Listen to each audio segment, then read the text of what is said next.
નમસ્કાર, તમે જોઈ રહ્યા છો કેટીવી ન્યૂઝ ગુજરાતી અને હું છું આપણી સાથે મહેન્દ્ર। વાત કરીશું સમાચારની તો રાજ્યના અગ્રણી અખબાર દિવ્ય ભાસ્કર દ્વારા ટ્રાફિક જાગૃતિને લઈને એક અનોખી પહેલ શરૂ કરવામાં આવી છે। રાજ્યમાં વધતા અકસ્માતો ઘટાડવા માટે મોટા પાયે પ્રયાસ કરવામાં આવી રહ્યા છે, ત્યારે દિવ્ય ભાસ્કર દ્વારા રાજ્યના આર્થિક પાટનગર અમદાવાદમાં અકસ્માતથી આઝાદીના સંકલ્પ સાથે ટ્રાફિક જાગૃતિ ઝુંબેશ શરૂ કરવામાં આવી છે અને જેમાં ટ્રાફિક નિયમોના પાલન સાથે અકસ્માતને કેવી રીતે નિવારી શકાય તે માટે અવેરનેસ લાવવાના પ્રયાસો કરવામાં આવી રહ્યા છે, જેમાં દિવ્ય ભાસ્કર સાથે રિલાયન્સ ઇન્ડસ્ટ્રીઝ, જાણીતી હોસ્પિટલ કેડી હોસ્પિટલ પણ જોડાઈ છે।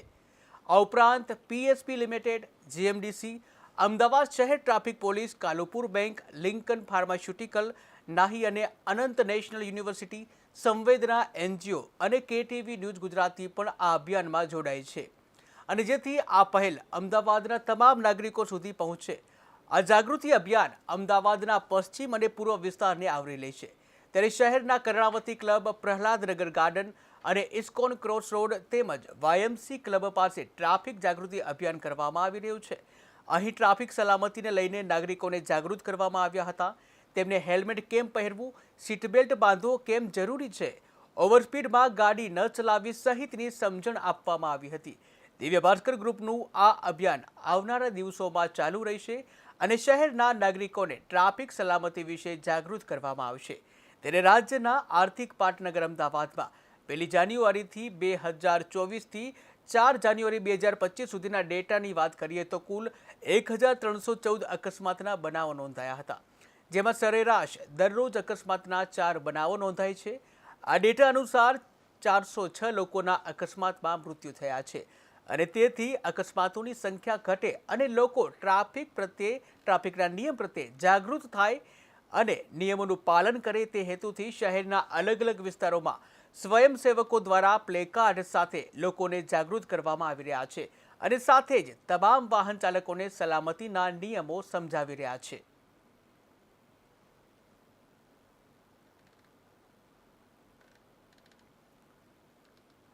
તો અમદાવાદમાં અકસ્માત નિવારવા માટે દિવ્ય ભાસ્કર દ્વારા એક અનોખી પહેલ કરવામાં આવી છે, જ્યાં દિવ્ય ભાસ્કર પેપર દ્વારા એક નવતર પ્રયોગ હાથ ધરવામાં આવ્યું છે।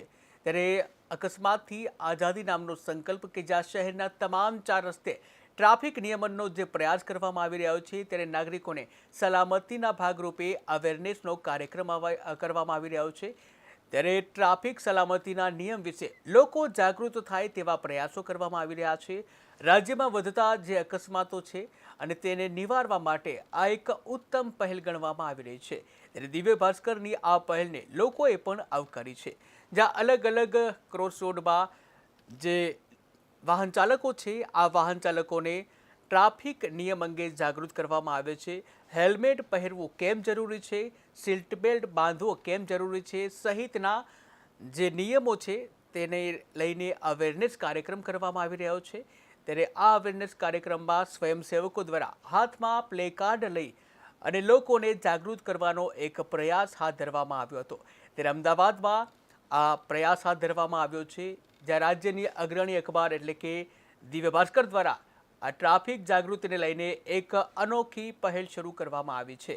ઉલ્લેખનીય છે કે રાજ્યમાં જે રીતે અકસ્માતોની સંખ્યામાં દિવસે ને દિવસે વધારો થઈ રહ્યો છે, ત્યારે લોકોના અકસ્માતમાં જે મોત થવાનો આંકડો પણ વધી રહ્યો છે, ત્યારે દરેક લોકોને હેલ્મેટ પહેરવું પણ જરૂરી છે।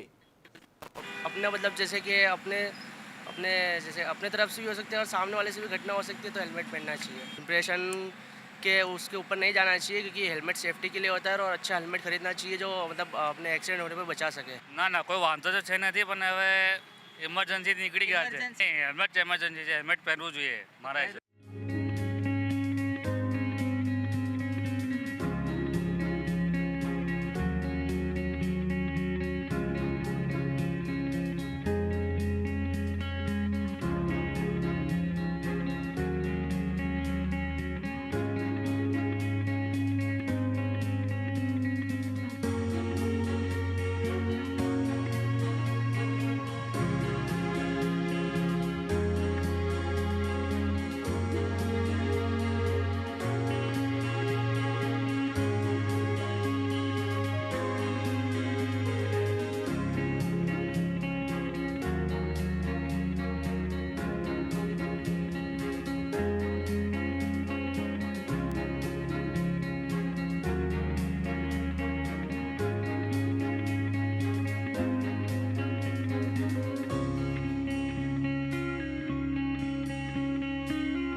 નિયમન કરવા માટે દિવ્ય ભાસ્કર દ્વારા આ અભિયાન હાથ ધરવામાં આવ્યું છે. ટ્રાફિક અવેરનેસનું આ અભિયાન હાથ ધરવામાં આવી રહ્યું છે. ત્યારે દિવ્ય ભાસ્કર સાથે અન્ય કેટલાક સંગઠનો અને અન્ય કંપનીઓ પણ જોડાઈ હતી, જેમાં દિવ્ય ભાસ્કર સાથે રિલાયન્સ ઇન્ડસ્ટ્રીઝ પણ જોડાઈ હતી. અમદાવાદની જાણીતી હોસ્પિટલ કેડી હોસ્પિટલ પણ આ અભિયાનમાં જોડાઈ હતી. આ સાથે જ પીએસપી લિમિટેડ, જીએમડીસી, અમદાવાદ શહેર traffic police, Kalupur bank, Lincoln pharmaceutical, નાહી અને અનંત નેશનલ યુનિવર્સિટી, આ સાથે જ સંવેદના એનજીઓ અને કેટીવી ન્યૂઝ ગુજરાતી પણ આ અભિયાનમાં જોડાઈ હતી, જ્યાં લોકોને ટ્રાફિક અવેરનેસને લઈને જાગૃત કરવામાં આવી રહ્યા છે અને જેથી આ પહેલ અમદાવાદના તમામ નાગરિકો સુધી પહોંચે. આ જાગૃતિ અભિયાન અમદાવાદના પશ્ચિમ અને પૂર્વ વિસ્તારને આવરી લેશે. શહેરના કર્ણાવતી ક્લબ, પ્રહલાદનગર ગાર્ડન અને ઇસ્કોન ક્રોસ રોડ તેમજ વાયએમસી ક્લબ પાસે ટ્રાફિક જાગૃતિનો કાર્યક્રમ કરવામાં આવ્યો હતો, જ્યાં સ્વયંસેવકો દ્વારા હાથમાં પ્લે કાર્ડ લઈ અને વાહન ચાલકો છે તેઓમાં એક અવેરનેસ આવે તે માટેના પ્રયાસો કરવામાં આવ્યા હતા. ઉલ્લેખનીય છે કે સરકાર દ્વારા અનેક પ્રયાસો કરવામાં આવે છે, પરંતુ લોકોએ પણ ક્યાંક ને ક્યાંક જાગૃત રહેવું ખૂબ જ જરૂરી છે. જ્યાં હેલ્મેટ પહેરવું એ ખૂબ જ જરૂરી છે, સાથે જ જો ફોર વ્હીલ હોય તો સીટ બેલ્ટ બાંધવો પણ ખૂબ જ જરૂરી છે. ક્યાંક સરકારના પ્રયાસો છે, ક્યાંક જાગૃત નાગરિકે પણ કરવું પડશે.